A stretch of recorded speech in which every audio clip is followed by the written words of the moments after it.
Hola, buenos días, alumnas y alumnos de la generación 17A de Tlalpan y la generación 17A de Montevideo, de la licenciatura en Trabajo Social, con la asignatura de Movimientos Migratorios. Les doy la más cordial bienvenida al seminario. Mi nombre es Cintia Santoyo Robles, soy de profesión trabajadora social y maestra en Trabajo Social, justo con una línea de investigación en estudios migratorios, género y migración. Entonces, bueno, les doy la más cordial bienvenida.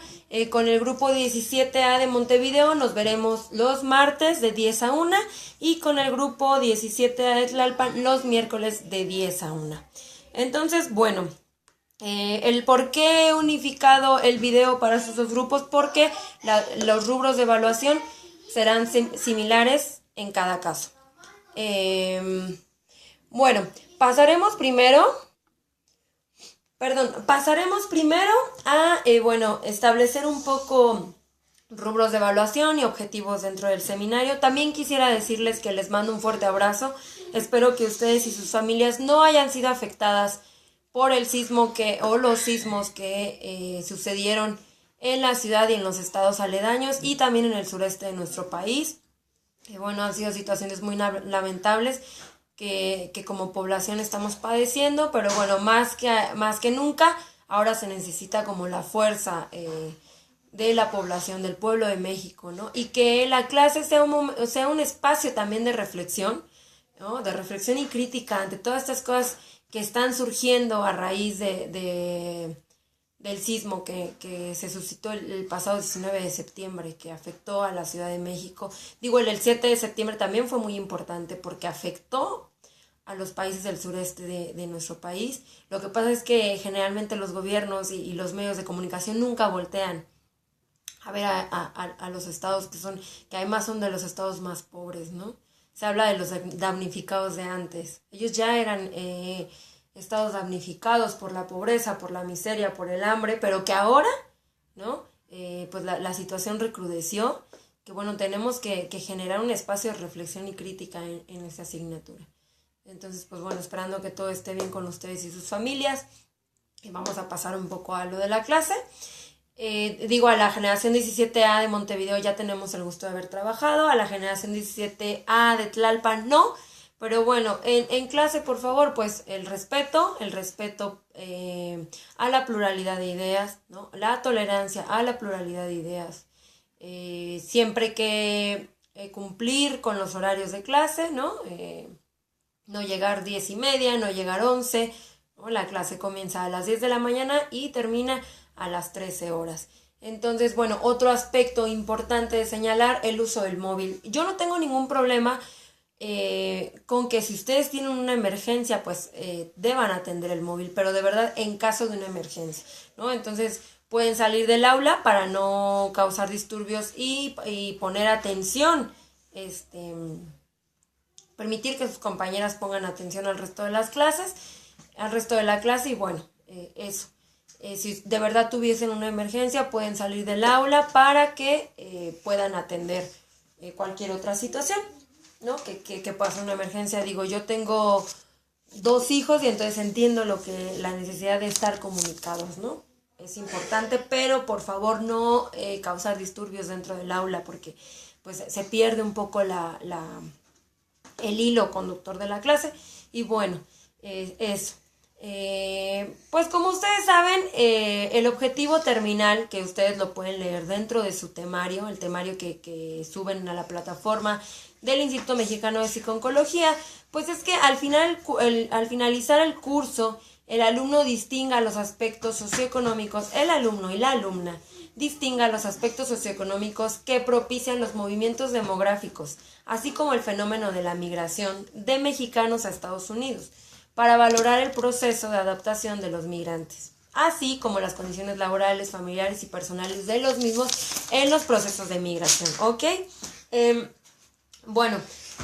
Yo quisiera agregar algunos objetivos más dentro de esta asignatura, porque el contexto actual de México nos lo demanda, ¿no? No lo agrego por capricho, sino que, bueno, el contexto de nuestro país demanda y del entorno, demanda que nosotros hagamos también un análisis de qué pasa con México, que ahora se ha convertido en un país de recepción de tránsito y recepción de migrantes, ¿no? Actualmente, perdón, pero si corto de pronto el video, tengo 2 hijos en casa, no hay posibilidad de que estén con algún familiar. Bueno, estoy grabando aquí el video, perdón por las interrupciones.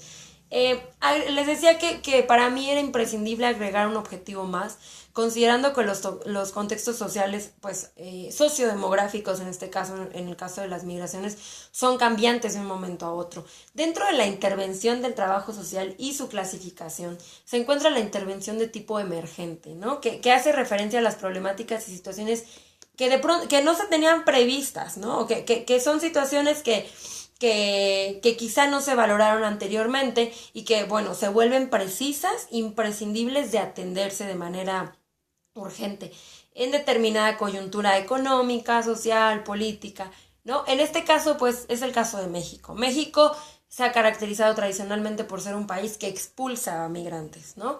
Pero actualmente México se ha convertido en un país de tránsito y de recepción también de migrantes.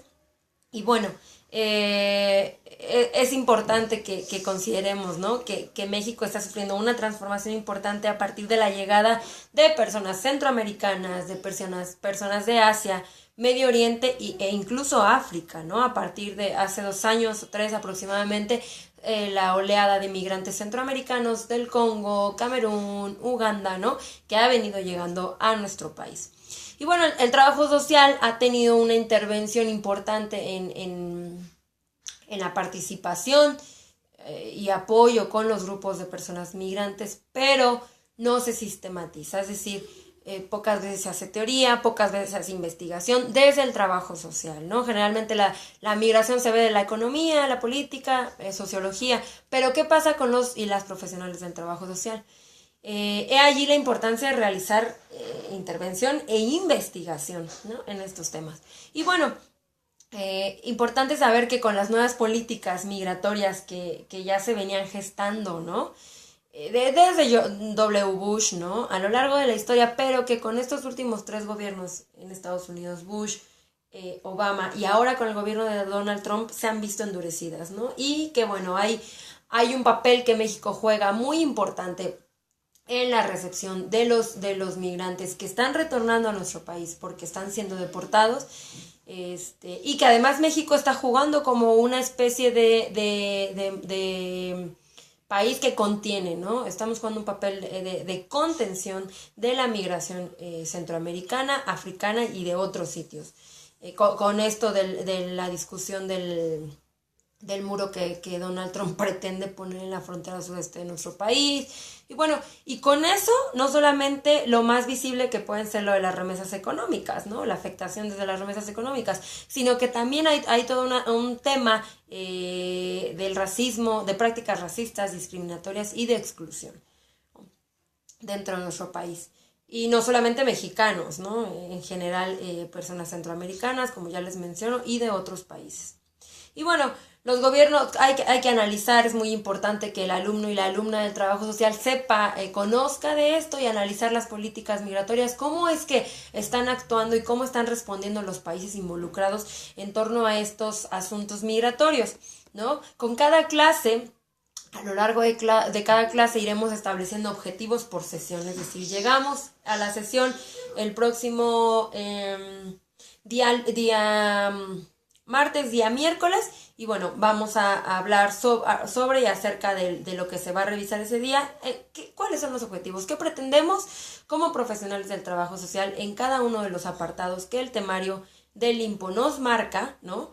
Con la bibliografía básica y con lecturas que van a ser complementarias y que son de suma importancia para lograr la comprensión y análisis de todas estas temáticas que se plantean dentro del temario. Y bueno, los rubros de evaluación o mecanismos de acreditación, como se le llaman, pues ya les comento. Yo subjetivamente, ¿no? Se necesita un compromiso serio, ¿no? Con la docente, de la docente para los y las alumnas y para la cohesión del grupo, ¿no? El compromiso es indispensable para que podamos generar un espacio pues bastante fructífero en torno a estos temas. La lectura es imprescindible, ¿no? En el aprendizaje, no solamente de esta asignatura, sino de otras asignaturas, pero bueno, comentando acerca de esa asignatura, es muy importante que los y las alumnas lean, por favor. Yo insisto mucho con las lecturas. Entonces, para llegar a clase y poder debatir un tema, yo no soy partidaria de la educación bancaria, siempre lo he dicho, no me gusta llegar y entonces... como banco, no, el alumno recibe información sin cuestionarse y reflexionar. No, yo soy partidaria de una educación horizontal en la que el alumno y la docente, la alumna y la docente y el grupo en total generemos una cohesión tal que podamos debatir, que podamos reflexionar, en la que podamos generar nuevos aportes entre nosotros, ¿no? Pero ¿qué es necesario para esto, para que esto se logre? Pues leer, ¿no? La base de esto es leer, interesarnos, no ver la lectura como un tema de obligación, ver la lectura como un tema de participación, de aprendizaje, ¿no? De interés, porque son temas que al final son muy importantes dentro de las problemáticas de nuestro país y más para nosotros que somos trabajadores sociales. Entonces la lectura les encargo, ¿no? En mi clase se va a estar leyendo todo el tiempo. Y bueno, los porcentajes que vamos a manejar para la evaluación en ambos grupos, ¿no? 17A Tlalpan y 17A Montevideo. Bueno, va a ser un examen que se va a aplicar al final del seminario. Yo me imagino que lo voy a aplicar, no me imagino. Lo más probable es que se aplique la penúltima clase. El examen se compone de preguntas abiertas y preguntas cerradas. Ya saben, relacionar columnas o opción múltiple. Este examen lo realizo la penúltima clase a fin de revisarlo y a la siguiente semana, si hay alguna duda, pues bueno, la aclaramos dentro del aula, ¿no? Entonces, bueno, la validez del examen será de un 40%, ¿ok? El segundo rubro de evaluación será un ensayo que se va a entregar de manera paralela a la aplicación del examen, es decir, la penúltima clase. El ensayo va a tener una validez de 30%. Posteriormente yo les estaré haciendo llegar a su mail lecturas de apoyo para cómo realizar un ensayo. Digo, con el 17A de Montevideo ya lo trabajamos, pero es importante que concentremos las características específicas y que son necesarias para la rigurosidad en un ensayo, ¿no? No copy-paste, citar a los autores. Acuérdense que además las citas es en caso de que sean necesarias, porque un ensayo es una producción de nuestro conocimiento. Es decir, ¿qué aprendí yo? ¿Qué estoy aprendiendo yo a partir de la lectura? ¿Y qué reflexiono? Entonces, mi reflexión la vacío en mi ensayo. Las citas solamente en caso de que sean muy necesarias, ¿no? Si yo necesito de verdad citar una cifra, un autor, porque es útil para el análisis de mi ensayo, está perfecto. De no ser así, yo preferiría que no se hagan estas citas y si se hacen, bueno, con formato APA para citar y no confundir con plagio, ¿no? Porque muchos copian y pegan párrafos, me ha pasado en otros grupos y esta es una cuestión seria, chicos, ¿no? Que más adelante cuando ustedes hagan sus tesis es muy importante, desde un ensayo es importante, quiero decir, pero la cuestión del plagio es un tema al que no le dan mucha importancia los y las alumnas y que debería tener esa importancia, ¿no? Porque sí es necesario que ustedes atiendan a la normatividad de APA. Yo lo que solicito es que se cite en formato APA siempre para ensayos, ¿ok?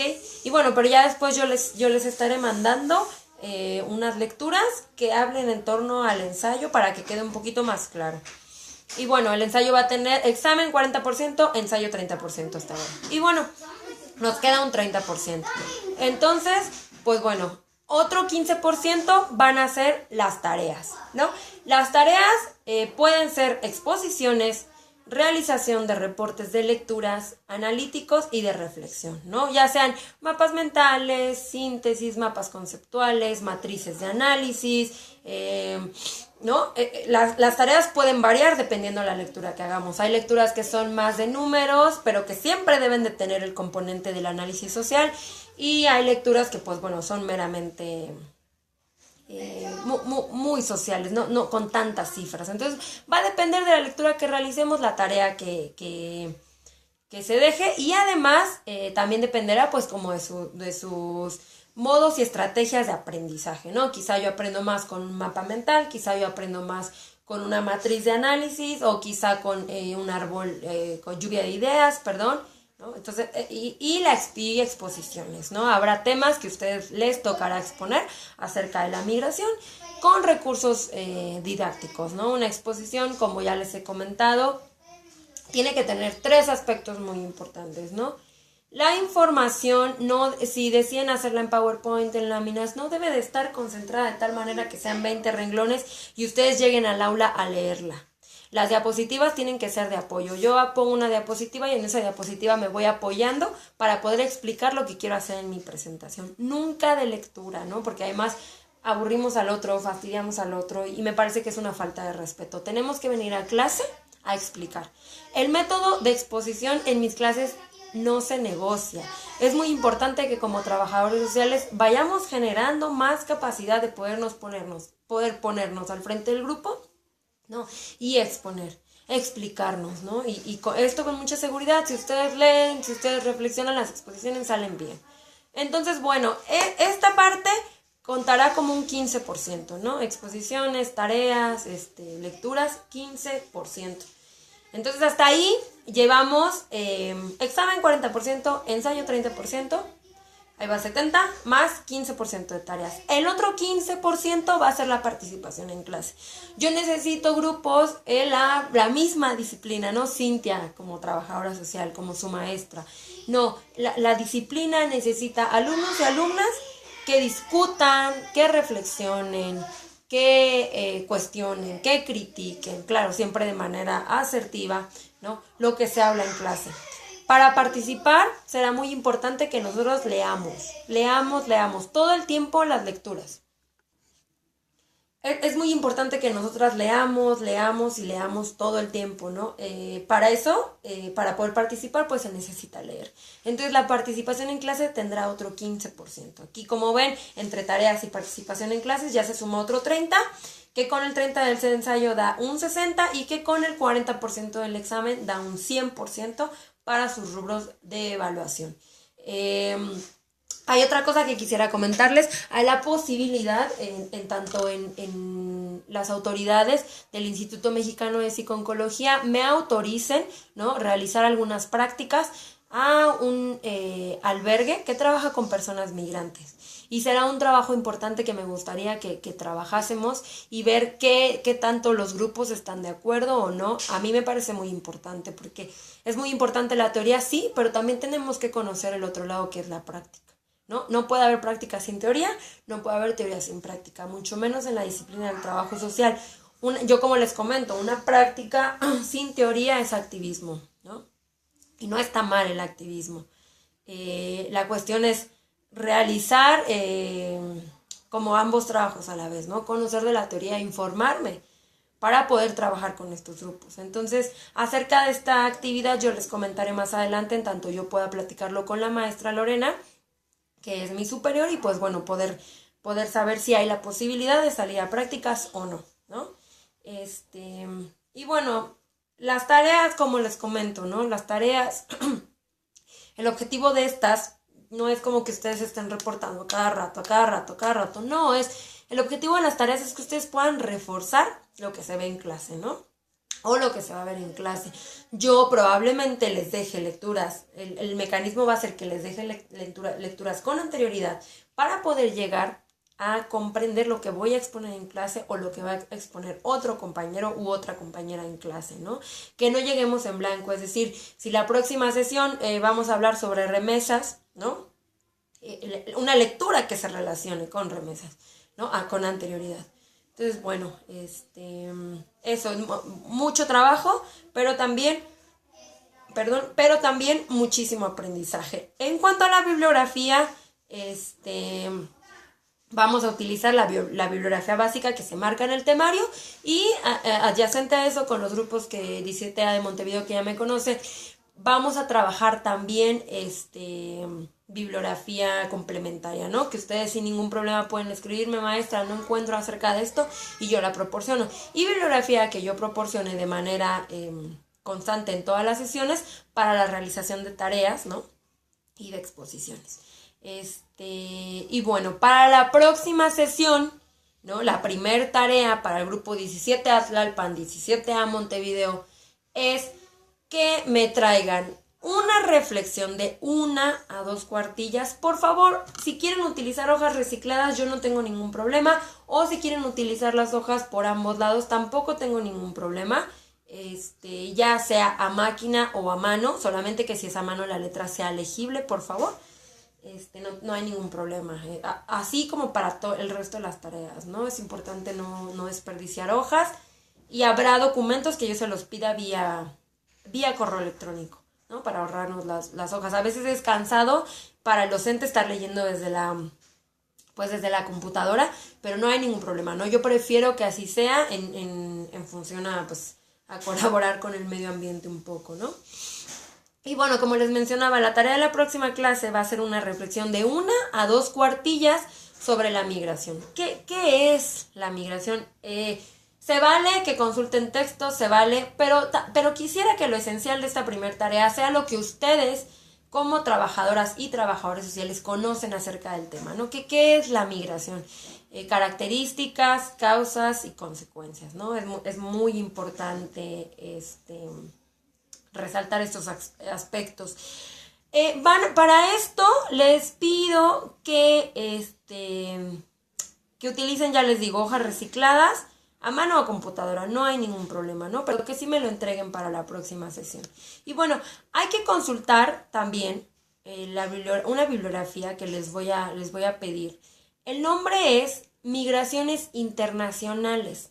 Los coordinadores de este texto son Francisco Alba y Manuel Ángel Castillo, además de Gustavo Verduzco. Migraciones Internacionales es un libro que trae muchísimos apartados, ¿no? Trae apartados con diversos autores, pero los coordinadores son Francisco Alba, Manuel Ángel Castillo y Gustavo Verduzco, perdón. El título, lo repito, es Migraciones Internacionales. Coordinadores Francisco Alba, Manuel Ángel Castillo y Gustavo Verduzco. Es la primera edición, México DF, lo edita el Colegio de México, el Colmex.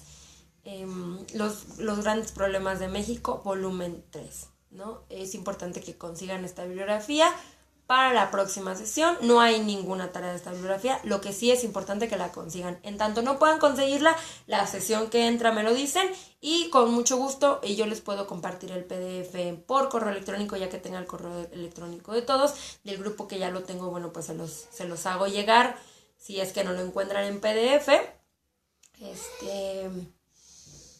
Y bueno, esa es la tarea para la próxima sesión, ¿no? Conseguir el PDF y la reflexión de 1 a 2 cuartillas sobre la migración, ¿no? ¿Qué es la migración? Ustedes como trabajadoras y trabajadores sociales, como ciudadanos, e incluso con personas que hayan podido tener de cerca, ¿no? Con este tema, ¿no? Como es la migración, creo que nos termina tocando a todas las personas. Es un tema muy importante. Difícilmente alguien no tiene una familiar que migró, etcétera, ¿no? ¿Qué sabemos acerca de la migración, sus características, causas y consecuencias principales, ¿no? Alrededor de este tema. Y bueno, esa es la tarea para la próxima sesión. Es un poco complicado no tener del otro lado de la pantalla quien responda, preguntas, respuestas. Pero por eso, bueno, se sube este video corto de 1 hora. Trataré, ¿no? de explicar las principales, como esta clase como de encuadre y dar una introducción breve al tema de las migraciones, ¿no? De pronto me dan ganas de decir, ¿y qué entienden ustedes por migración? Y olvido un poco que no hay nadie del otro lado. Pero bueno, vamos a hacer lo posible. Y bueno, vamos a empezar.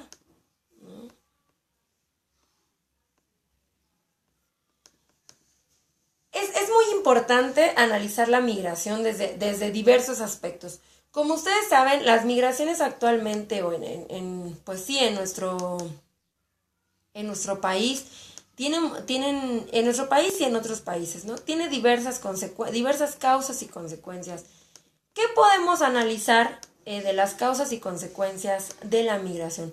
Lo más importante, no lo más importante, perdón, lo más trascendental que siempre se analiza sobre la migración es la cuestión económica. Se habla de migración y a partir de eso, de las remesas que la migración trae consigo, ¿no? Siempre hablamos, ¿no? Pues que las remesas económicas, que además son un aspecto importante del ingreso económico en nuestro país. Pero ¿qué más hay acerca de la migración? No solamente son los aspectos económicos. Nosotros como trabajadores sociales debemos analizar, ¿no? Más allá acerca de esta visión economicista que se les da a la migración, ¿no? Hay cuestiones sociales, demográficas, psicológicas, incluso que se le da para poder analizar este tema de la migración, ¿no? Entonces, pues bueno, dentro de las causas, ¿no? La migración dentro del contexto actual en nuestro país y a nivel mundial, pues son diversos los factores. Como ya lo decíamos, bueno, pues sí, se habla de la pobreza, se habla de que hay países pobres, ¿no? Que expulsan a sus trabajadores y entonces estos salen en búsqueda de expectativas económicas, de mejora económica, ¿no? Pero también están los factores geopolíticos, ¿no? Hay persecuciones políticas en los países por las ideologías y posicionamientos, ¿no? Generalmente en contraposición a los estados opresores. Hay factores históricos que también van a denotar la migración, ¿no? Es decir, la migración, históricamente hablando, ¿no? Tiene importantes antecedentes desde la edad primitiva, ¿no? Que se migraba por la necesidad de alimento, ¿no? Por las cuestiones climáticas, ¿no? Todo esto. Entonces, además de las relaciones históricas que se tienen entre países, ¿no? En el caso, por ejemplo, de la triada Estados Unidos, México y Centroamérica, hay relaciones históricas muy importantes, geopolíticas, ¿no? Que dentro de una estructura geopolítica histórica, que dentro de esta estructura que se arma, se genera un vínculo súper importante en la relación entre estas migraciones, ¿no? Hay también factores ambientales incluso, ¿no? Que pueden ser factores ambientales que se gestaron, ¿no? Por la actividad antropogénica, este tema del cambio climático, que están generando que las personas migren, ¿no? Por ejemplo, un tema importante fue lo que sucedió en Honduras con el huracán Mitch, ¿no? Honduras, que es una nación bananera, de productividad económica bananera, y que a partir del huracán Mitch se vio afectada, ¿no? O con Haití, cuando la migración de los haitianos, ¿no? Con el tsunami que se suscitó, el terremoto que se suscitó. Entonces, hay también factores ambientales que muy pocas veces volteamos a ver y que son factores importantes que detonan los temas de la migración. Hay otros factores que tienen que ver con los niveles de inseguridad, ¿no? Que se viven dentro de los países. Este es el caso, por ejemplo, de Centroamérica, ¿no? El Triángulo Norte de Centroamérica, que es Guatemala, Honduras y El Salvador, que son países que tienen un alto nivel de inseguridad, ¿no? Gobiernos corruptos, además de la pobreza, ¿no? Hay una serie de factores que se juntan en esta zona de Centroamérica y que detonan las migraciones, ¿no? El número de feminicidios es muy alto, ¿no? El número de muertes, de personas asesinadas, perdón, porque no son muertes naturales, hablemos de personas asesinadas, hombres y mujeres, y niños y niñas, asesinadas por las pandillas, ¿no? Y organizaciones delictivas que hay dentro de esta región, son uno de los factores más importantes que están detonando que las personas centroamericanas huyan. Ahí ya ni siquiera hablamos de una migración, hablamos de desplazamientos forzados, ¿no? Porque hay que distinguir que una cuestión es la migración y otra cuestión que hasta cierto punto puede ser voluntaria. Yo no sé hasta qué punto podemos hablar también de migración voluntaria, porque quienes migran por cuestiones económicas no lo están haciendo tampoco por voluntariedad. No quieren salir de sus países, pero hay pobreza, pero hay tal. Que lo pueden planear, que pueden llevar ciertas estrategias para planear esta movilidad. Entonces hablamos de migración. Cuando hablamos de un desplazamiento forzado de personas que están huyendo de sus países, hablamos de situaciones que ponen en riesgo la supervivencia, la vida misma de las personas, no solamente la pobreza, no, la vida misma, amenazas de muerte, extorsiones, violaciones, etcétera, ¿no? Que hay una tenemos que hablar de de manera imprescindible de la violación a los derechos humanos de las personas migrantes, ¿no? Y bueno, todo esto, ¿no? Vamos a limitarlo, a dirigirlo, no a reducirlo, porque es un tema enorme, pero vamos a hablar de que todo esto tiene su base en una problemática de la globalización económica, ¿no? La globalización y el neoliberalismo van a traer de manera imprescindible desigualdad, ¿no? Pobreza, inseguridad, violencia y todas estas situaciones, ¿no? Entonces, la globalización económica, ¿no? Como problema estructural a nivel mundial que está trayendo como consecuencia todos estos tipos de problemáticas, ¿no? La migración y los desplazamientos forzados. La Organización Internacional para las Migraciones, la OIM, estima que para el año 2050 alrededor de 405 millones de personas van a dejar sus países a causa de diversos factores, ¿no? Ya sean económicos, ya sean políticos, ya sean ambientales, ¿no? Pero imagínense el número, se habla de 405 millones de personas en movilidad, ¿no? En diversos puntos a nivel mundial, en movilidad, dejando sus lugares de origen, ¿no? A causa de diversas y de diferentes causas. Y bueno, pues en México, ¿no? El tema de la migración como inicia, como comienza, pues México, como les comentaba, pues es un país tradicionalmente que expulsa a personas migrantes, ¿no? Debido a su ubicación geográfica, México se encuentra en una posición estratégica para toda clase de flujos migratorios y comerciales, ¿no? Veámoslo, ahorita nos vamos a regresar un poco a la historia, pero veámoslo incluso desde el Tratado de Libre Comercio, ¿no? Que es un importante canal de flujo comercial, ¿no? Entre Canadá, Estados Unidos y México, en el que México en el año de 1994 entra en este tratado en una situación de total desventaja, porque México no se encontraba en los niveles económicos a la par que los otros dos países, que Estados Unidos y Canadá, ¿no? Entonces podemos hacer aquí todo un análisis de este tema, ¿no? El Plan Puebla-Panamá, el Plan Frontera Sur, el TLC como un programa, como un tratado comercial, ¿no? Y empezar a hacer un análisis de esto. Entonces México se encuentra en una posición geográficamente estratégica, ¿no? En la que históricamente tenemos una importante relación con Estados Unidos, ¿no? Incluso desde antes de la venta de gran parte de nuestro territorio del norte por quien en ese momento era Antonio López de Santana, ¿no? Pero al sureste también, ¿no? Si ustedes recuerdan un poco, haciendo memoria un poco de la historia centroamericana, que esto más adelante lo vamos a ir a ver, lo vamos a ir viendo poco a poco en todas las sesiones, les repito, esto es un resumen meramente una introducción de lo que vamos a desmenuzar, y es como ir desmenuzando en el resto de las sesiones. Lo que sucedía en el caso de Centroamérica, bueno, pues recuerden que Chiapas formaba parte de Guatemala. Después de una intervención estadounidense, Chiapas pasa a formar parte del territorio mexicano, ¿no? Porque acuérdense que Estados Unidos siempre ha tenido históricamente y tiene hasta la fecha un tema juega un papel intervencionista, ¿no? Intervencionista, relaciones geopolíticas intervencionistas en las que pues está primando por el interés económico de este país. Y bueno,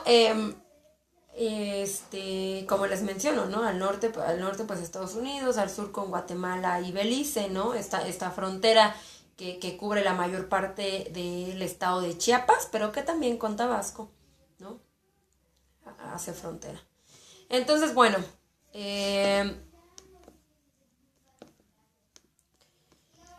como les mencionaba, las migraciones, además de tener una importancia económica, también han sido un canal importante en la formación de nuevas etnias y naciones, ¿no? Ha sido también un instrumento de la expansión del comercio, de las conquistas y dominaciones a las que ha servido, ¿no? Para el enriquecimiento cultural y las nuevas adquisiciones tecnológicas. Si hablamos por ejemplo, en el comercio, desde que las rutas marítimas, ¿no?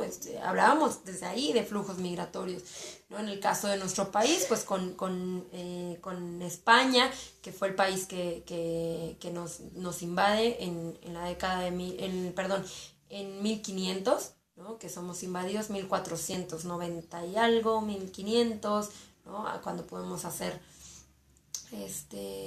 podemos independizarnos, entre comillas, siempre lo pongo entre comillas porque sí, bueno, ¿qué tanto estamos independizados? Nos independizamos de España, pero ahora con el tema del neoliberalismo pasamos a ser como un poco también conquistados por este tema de la economía estadounidense, y bueno, a eso hacemos referencia. Históricamente, como les mencionaba, los mexicanos que han emigrado a Estados Unidos, sobre todo hacia el sureste de Estados Unidos, los flujos migratorios de cierta cuantía comienzan a darse a partir de conflictos revolucionarios. Primero en búsqueda de refugio y después pues para complementar las exigencias del capitalismo. Hay países globalizados y hay países globalizadores. En el caso de Estados Unidos es un país globalizador, ¿no? Y México es un país globalizado. Estados Unidos es un país que genera una fuerza de atracción económica, ¿no? Como un punto, después vamos a ir viendo las diversas teorías. Hay una teoría del push-pull que dice, bueno, este sitio económicamente es un sitio fuerte, ¿no? Y va a generar atracción de los flujos migratorios, en este caso México.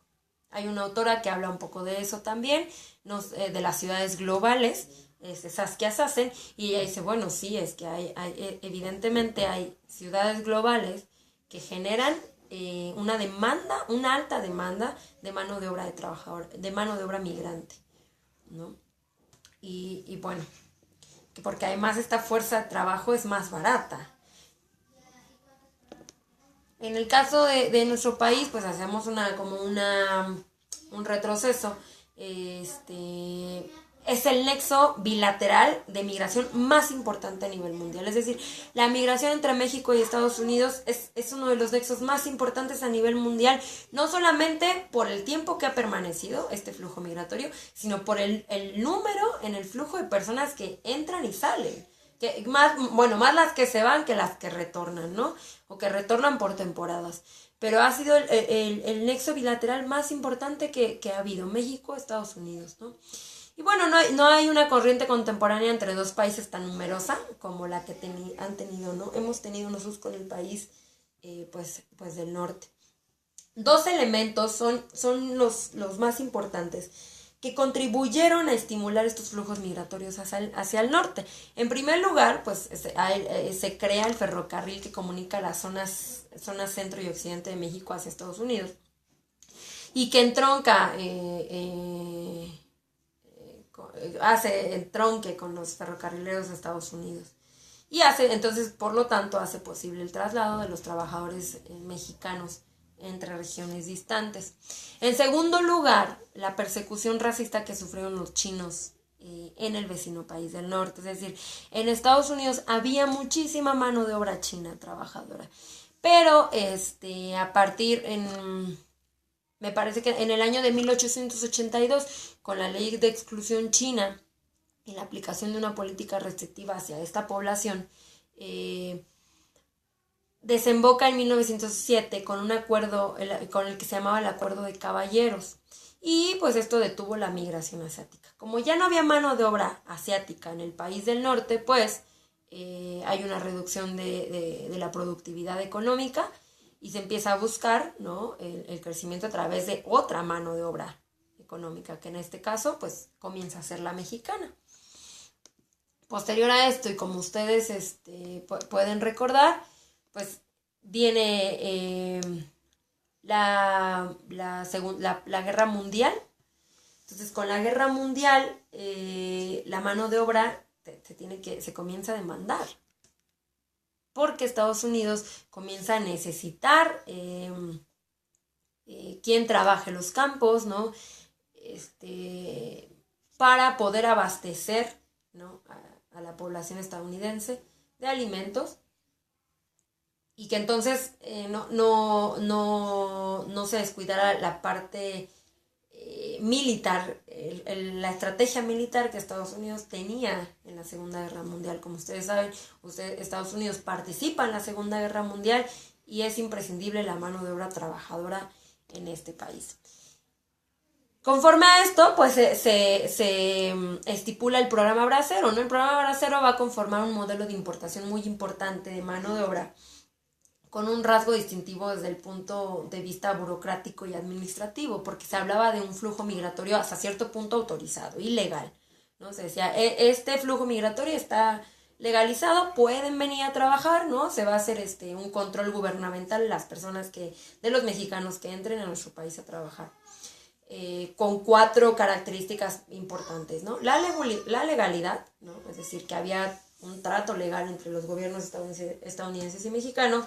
La circularidad, es decir, que los mexicanos fueran y vinieran, ¿no? Masculinidad y ruralidad, es decir, población masculina de las zonas rurales.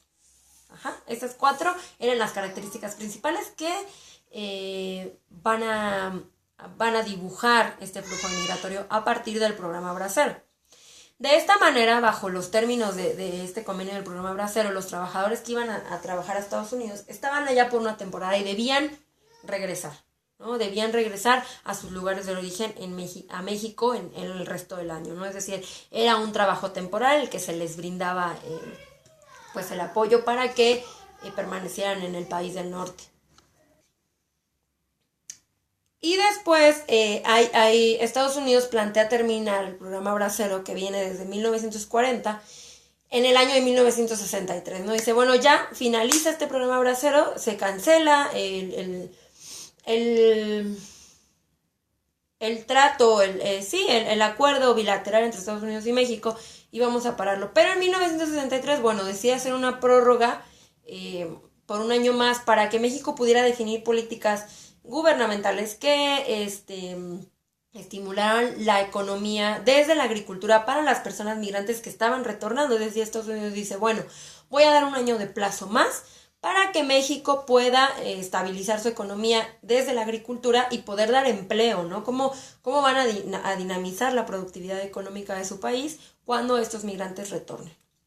Con la cancelación de este programa Bracero, entonces, en el año de 1994, pues se van a estrechar o se cierran, ¿no? Los canales de autorizados para la migración mexicana a Estados Unidos, lo que contribuye pues a una verdadera explosión de desplazamientos irregulares, porque, bueno, sí, se cierra este acuerdo bilateral entre gobiernos, pero la tradición por la migración ya estaba, ¿no? Es decir, ya sabemos que vamos, hacemos dinero, venimos, regresamos, tal, y entonces pues se empieza a configurar un nuevo modelo que se basa en la circulación, ¿no? En el desplazamiento de trabajadores indocumentados, ¿no? Ya no estaba el programa Bracero que daba, ¿no? Una legalidad a estos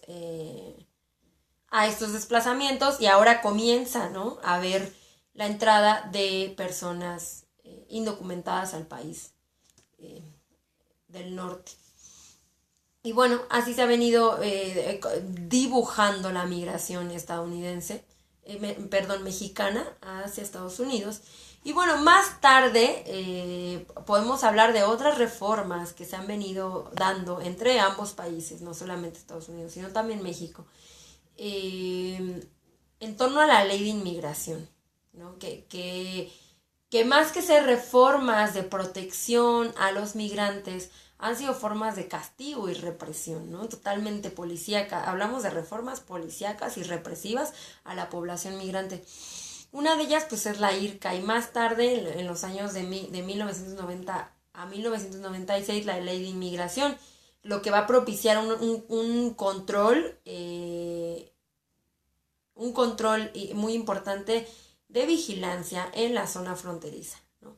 Dotando al servicio de inmigración de más presupuesto que no solamente deviene del gobierno mexicano, o sea, de Estados Unidos, ¿no? Presupuesto estadounidense, y que va a impulsar un reforzamiento constante de la frontera, es decir, no pasan. En la década de los 90, la Border Patrol, ¿no?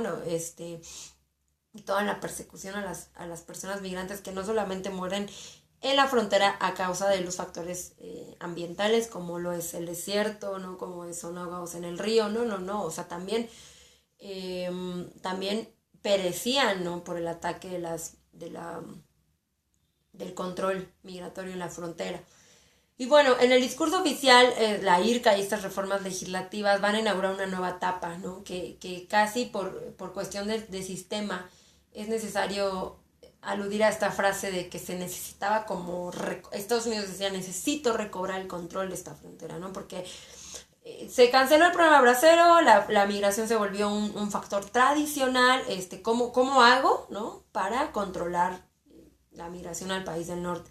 Y bueno, entonces se empieza como un proceso de militarización en la frontera, ¿no? Y es que se ha ido intensificando año con año y que pues aún persiste dentro de la actualidad. Este proceso de la era de la militarización en la frontera de Estados Unidos-México pues va más o menos de 1987 a nuestra actualidad, ¿no? Pero bueno, como les mencionaba, se comienza con la IRCA, ¿no? Con la puesta en vigor de la Ley de Reforma y Control de Inmigración, ¿no? Por sus siglas, IRCA, Ley de Reforma y Control de Inmigración. La IRCA había sido aprobada ya en el año de 1986, ¿no? Esta ley contiene diversas disposiciones, no solamente restrictivas entendamos el aumento del control fronterizo, ¿no? Para disuadir el ingreso de las personas indocumentadas, sino que también reguladoras, es decir, voy a restringir el paso de las personas indocumentadas, pero también voy a comenzar a regular la situación de la estancia de los indocumentados dentro de mi país. Yo, Estados Unidos, no solamente voy a restringir con la IRCA, ¿no? Voy a poner una política restrictiva, sino que además una política de regulación, para que las personas que ya se encuentran trabajando dentro de territorio estadounidense comiencen a limitar su permanencia y además pues, a regularizar en cuanto a la documentación y el establecimiento de nuevos programas de contratación. Es decir, se les asignan o se les proporcionan los papeles, pero también, además de proporcionarles los papeles, ¿cómo vamos a hacer para generar nuevas dinámicas de contratación de mano de obra? Y estas nuevas dinámicas de contratación de mano de obra, además de ser pues injustas en cuanto a la cuestión de salarios y eso, pues no contienen protección a la seguridad social y eso, no era como en beneficio de las personas migrantes, ¿no? Existe dentro de esto un doble discurso, ¿no? A partir de la imposición de las políticas migratorias, como lo fue la IRCA, ¿no? Y bueno, pues es muy importante, yo como les menciono siempre a mis alumnos, ¿por qué migración? Muchos de mis alumnos ya llevo dando la asignatura 2 cuatrimestres y mis alumnos y alumnas me comentan que ellos como trabajadores y trabajadoras sociales no pensaban que la migración fuera una problemática importante para los trabajadores sociales. Afortunadamente el trabajo social ha tenido injerencia en la educación, en la salud, en las áreas tradicionales, y es decir, con esto no quiero decir que no se necesite, es muy, muy, muy importante la presencia de trabajadores y trabajadoras sociales cualificados en el área de la salud, en el área médica, en el área educativa, en el área laboral, pero que también es muy importante comenzar a ver las problemáticas emergentes. Y decían, bueno, no, yo ni siquiera, o sea, yo sabía de la migración y me enteraba de las remesas, pero no imaginaba que fuera un punto de intervención para los y las trabajadoras sociales. ¿Por qué? ¿No? Les dejo esta pregunta, ahorita la vamos a ir discutiendo un poco. ¿Por qué es importante, ¿no? la participación del profesional del trabajo social en la migración? No solamente porque es una problemática que está creciendo en número y en diversidad. No solamente se migra a Estados Unidos a México, de Estados Unidos se retorna a México. No. O sea, además de que está habiendo una intensificación en el número de los flujos migratorios y diversidad de dónde se migra, también en las causas. Hay una diversidad de causas por las que se migra. Ya no solamente migran los hombres, como se creía. A veces, antiguamente se hablaba desde una visión economicista de la migración masculina. y que la migración femenina solamente venía como acompañante de la masculina o por reunificación familiar. No, actualmente en los flujos migratorios vemos a mujeres migrando solas, o a mujeres jefas de familia con sus familias, o a niños, niñas y adolescentes no acompañados migrando. Y esa es una situación que habla de una crisis humanitaria en la que los países involucrados no quieren hablar. No se quiere hablar de esta evidente crisis humanitaria para que haya niños alrededor de 5, 7, 15, 18 años, niños y niñas, migrando solos. En el caso de nuestro país, específicamente por la frontera del sureste, ¿no? Estábamos hablando de una crisis humanitaria. De una crisis humanitaria que es innegable. No se puede negar esta crisis humanitaria. Los gobiernos lo niegan. Los gobiernos de los países involucrados están negando la existencia de esta crisis humanitaria, ¿no? Y no podemos permitir que así sea. Bueno, entonces la importancia de la intervención de los trabajadores y trabajadoras sociales en temas migratorios es porque, como siempre lo decimos, lo dice la FITS en su código de ética, y lo mencionamos los y las trabajadoras sociales que tenemos esta vocación, ¿no? Dos pilares básicos, ¿no?, para el trabajador social, del trabajo social, de la intervención del trabajo social, de la investigación del trabajo social, son los derechos humanos y la justicia social. Es decir, los trabajadores sociales tenemos nuestra bandera trabajar por los derechos humanos de las personas y por la justicia social, de manera inminente. ¿Cómo se relaciona derechos humanos y justicia social con las personas migrantes? Las personas y la población migrante en general, ¿no?, sobre todo más los que están sufriendo una cuestión de desplazamientos forzados, vienen padeciendo una cuestión de violación a sus derechos humanos, injusticia social dentro de sus países, en el tránsito, que además son derechos humanos que son violentados de manera más aguda durante el tránsito y en el lugar de recepción. Ojo, no solamente en sus lugares de origen. En sus lugares de origen sufren pobreza, ¿no? No hay expectativas económicas porque no hay oportunidades laborales, no hay oportunidades educativas, ¿no? Es una cuestión estructural del sistema de sus países, pero que se agudizan cuando cruzan en el tránsito y al llegar al lugar de recepción. México, Estados Unidos. La violación a sus derechos se ven afectados mayoritariamente en el tránsito y en el destino, ¿no? Como parte de esto y de la lucha de los trabajadores sociales puede ser la protección a los derechos humanos y bueno, la violación a los derechos humanos de las y los migrantes o solicitantes de asilos o los refugiados y las víctimas de algún delito como puede ser la trata de personas, ¿no? Es una problemática relevante que demanda una atención inminente por parte del Estado. O sea, el Estado debe de atender, ¿no?, esta problemática. Y es una problemática que debemos atender también las y los trabajadores sociales, ¿no? ¿Desde qué postura como trabajador social me estoy colocando? ¿Voy a ser un trabajador social o una trabajadora social adaptativa? Es decir, me estoy adaptando a lo que el sistema y el Estado trae consigo, ¿no? Estas políticas migratorias represivas, policíacas, que de social no tienen nada. Es decir, cuando nosotros leemos el Plan Frontera Sur, ¿no?, y revisamos ese plan Frontera Sur que se pone en marcha, se dice que es para la protección de los derechos humanos de las personas migrantes.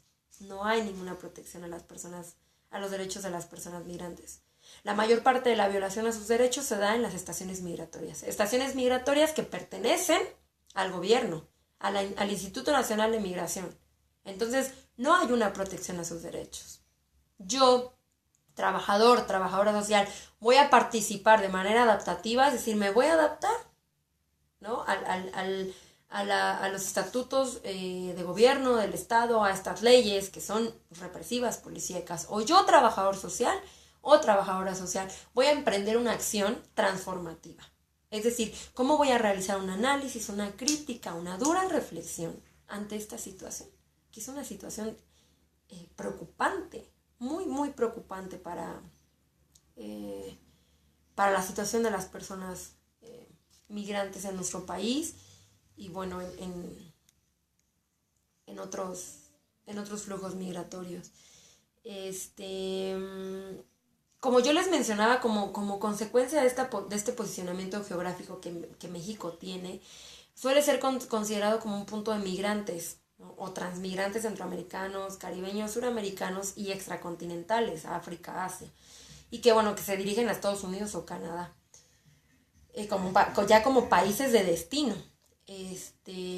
México también es un país de destino de gran número de migrantes, ¿no? Sobre todo centroamericanos, como les mencionaba, que bueno, van a estar limitados al trabajo agrícola, ¿no? Sobre todo en el sureste de nuestro país, por ejemplo en el caso de Chiapas, muchos migrantes centroamericanos que vienen a dedicarse al trabajo agrícola, servicios, ¿no? Al comercio irregular también, y bueno, no solamente a los trabajos regulares o irregulares, también el caso de la violación a los derechos de las personas migrantes se da en torno a la trata de personas, ¿no? Trata de personas en general, pero más particularmente en el caso de mujeres y niñas.